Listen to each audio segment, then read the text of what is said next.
Lütfen Christina Aguilera It's Men's World. Peki bunu birkaç haftadır fazlasıyla istedikleri için şöyle bir bakalım. Christina Aguilera'nın bu performansını inceleyelim sevgili arkadaşlar. Bakalım neler var.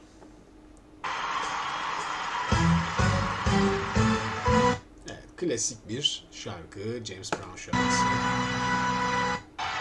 Tabii bunu James Brown'un üstüne okumak, ya bazı şarkılar bazılarıyla çok özdeşleşirler.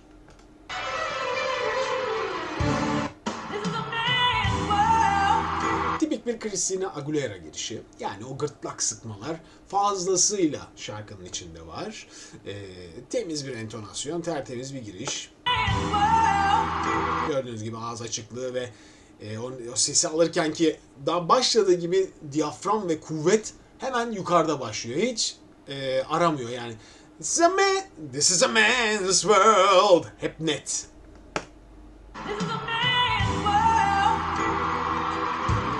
Değil mi? Tertemiz. Bakalım. Başını falan yana yatırıyor ama sesi o kadar rahat tutuyor ki.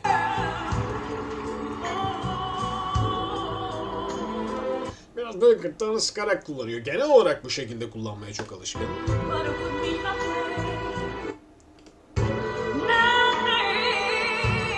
Evet bakın mesela şurada mikrofonun soluna doğru kaydı, farkını bir anda kaçırdı aslında. Bakın. Şimdi burada sesi alırken sola çekti. Mikrofonu eline alacak galiba. Yok, almadı. Ama sonlarında o tamamen gırtlağı düşürmek için boynunu kaldırması. Hep diyorum ya arkadaşlar, boynunuzu çok fazla kaldırırsanız ses gırtlağa düşer ama bunu bilinçli yapmaya çalışıyorsanız işte o zaman sesi bilerek boğazınıza düşürüyorsunuz demektir. İzleyin nasıl bilerek yapıyor. Gördünüz mü? Ya bu sesi tamamen buraya düşürdü boğazını kaldırarak. Şunu bir daha izleyelim. Gerçekten çok güzel. Bakın ilk pozisyonda sesi nasıl önde tutuyor, dişlerinde özellikle. Bakın tamamen gülümsediğini görüyorsunuz değil mi? Sonra da boğaza.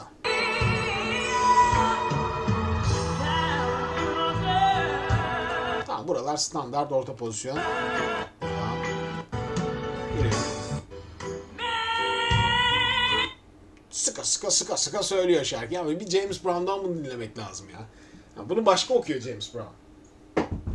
Net başka okuyor.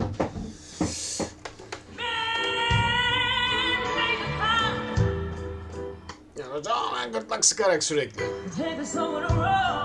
Christina Aguilera'nın pek çok başka şarkısı var. Bu kadar gırtlak sıkmıyor. Bu parçada fazlasıyla kullanmış. Bu onun klasik o iki nota arasındaki glissandosu. Hani imza hareketi artık Christina Aguilera. Çok fazla sıkıyor, onu söyleyeyim yani fazla. Hani ben duyum zevki olarak devamlı gırtlaktan söyleyen birini duymaktan çok hoşlanmıyorum. Bir de bu parçanın orijinal halini bence James Brown kat iyi söylüyor. Kat farklı okuyor yani. O yorumlamış. Başka ne söyleyebilirim size faydalı? Tabii tertemiz bir okuma. İşte burada tizlerde gene dikkat edin, Christina Aguilera sesi boğazına düşürmeye çalıştığında mutlaka boynunu yukarı kaldırıp sesi arkaya atıyor. Gördünüz mü? Daha kolay çünkü. Bunu bilinçli yapıyor arkadaşlar. Çünkü o gırtlağı iyice atmayı kolaylaştırıyor.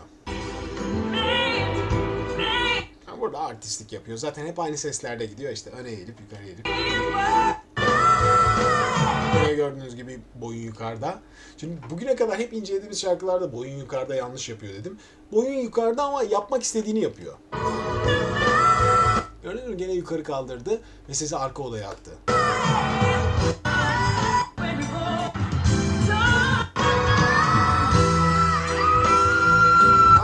Burada müthiş. Sanki burası çığlık gibi değil mi? bildiğin çığlık pozisyonu bu arkadaşlar. Yani hani scream gibi bir şey yapıyor aslında. Hakikaten tam kafa bölgesinde mükemmel bir oktav yukarı gidiyor. Yani şurada tam bir oktav yukarı çıkıyor.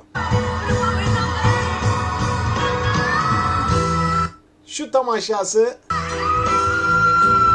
ilk başta böyle bir alamıyor. Kolay değil çünkü çığlığı kontrol ediyor. Düşünün, çığlığınızı doğru sesle çıkarmak adına kontrol ediyorsunuz. Böyle bir şey.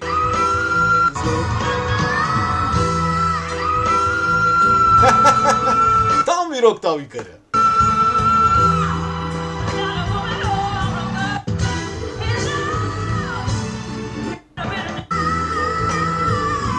Onun imza hareketlerini izliyorsunuz sürekli olarak. Parçayı kendine göre yorumlamış.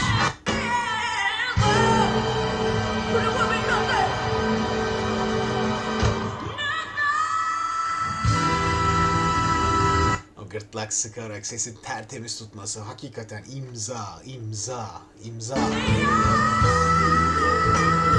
Bu onun klasiği yani, bu sesi. Abi bakın şöyle gırtlağını, yüzünü de şu şekilde yapıyor, tam boğazına. Görüyorsunuz değil mi alt çenesini? Bakın. Pozisyona döndü.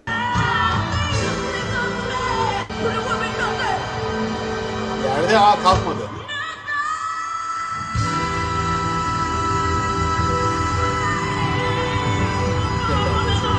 O gırtlak sıkması. Şimdi geçen haftalarda, yani daha doğrusu belki bu canlı yayın başından beri aslında hep aynı şeyleri söylüyorum arkadaşlar. Bir şarkıcı sadece gırtlak sıkarak, sadece sesini yırtarak şarkı söyleyemez. Evet, bu güzel bir yorumdur. İşte Christina Aguilera'nın ne kadar ustaca kullandığını görüyorsunuz bunu.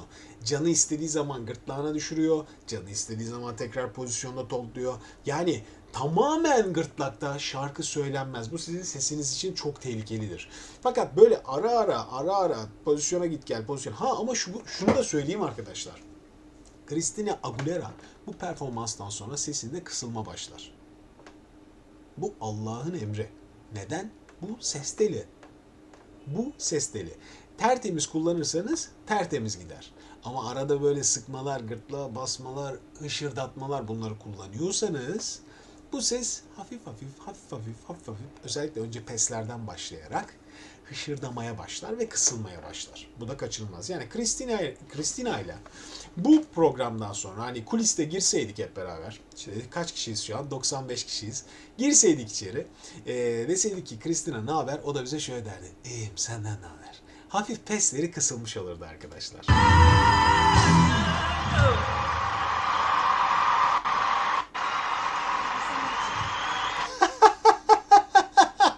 Mükemmel, bakın son. Thank you so much. Aşağılar hafif kısılmaya başlayabilir. Yani bu şu demek değildir. Ya Christina bunu kullanıyor abi. Biz niye kullanmayalım, yani biz de kullanırız. Bir saat söyleriz. Söylersiniz ama sesiniz kısılır. Onun da kısılıyor çünkü. O da insan. Bir farkınız yok. Sadece o bütün pozisyonları iyi kullanmayı biliyor. Yani geçişlerde hiç anlamıyorsunuz bile doğru pozisyona geçtiğinde ne kadar temiz kullandığını. Bu önemli bir fark. Bir de bununla alakalı bir şey daha söyleyeceğim. Mesela benden James Hetfield analizleri isteyenler, işte ne bileyim, özellikle böyle brutal vokal yapanları isteyenler çok oluyor. Daha sesini yorarak kullanan metal solistlerini. Arkadaşlar şöyle bir şey düşünün. Şimdi sizin şartlarınızla onların şartları aynı değil. Siz işte atıyorum bir Kadıköy'de küçük bir işte binanın en alt katında bir bodrum katta stüdyoda çalışıyorsunuz. Arkanızda 2 tane büyük kolon var. Tam karşınızda davul var.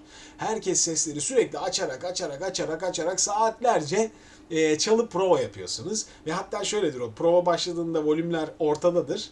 Tam başladığında gitarcı ben kendimi duymuyorum abi der. Basçı ben duymuyorum. Ya davulcu ben hiç duymuyorum. Vokal der ki ben de duymuyorum. İçeriye sürekli aç ve içeride yaklaşık yarım saat sonra, yarım saat fazla bile, 20 dakika sonra bütün volümler en tepeye dayanır. Artık kulaklarınız zaten algı sınırını yitirir. Vokalist sesini gittikçe daha fazla yormaya başlar. Ortada bir kaos oluşur ve siz bu şartlarla şarkı söylersiniz. Bir de bu şartların içinde böyle gırtlak sıkmalar, işte efendim yorumlar falan yapmaya kalkarsanız inanın bana, Bir yorulacaksanız 5 yorulursunuz. İşte bunlar nodül sebebidir.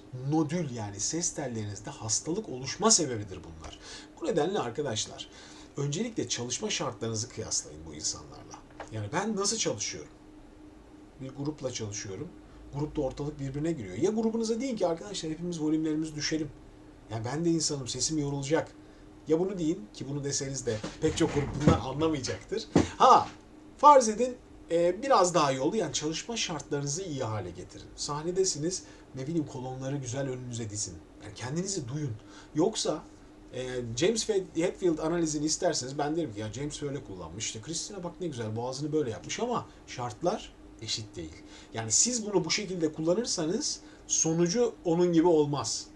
O 10 şarkı, 20 şarkı söylediğinde sesi yorulmaya başlıyorsa siz 3 şarkı söylediğinizde sesiniz yorulmuş.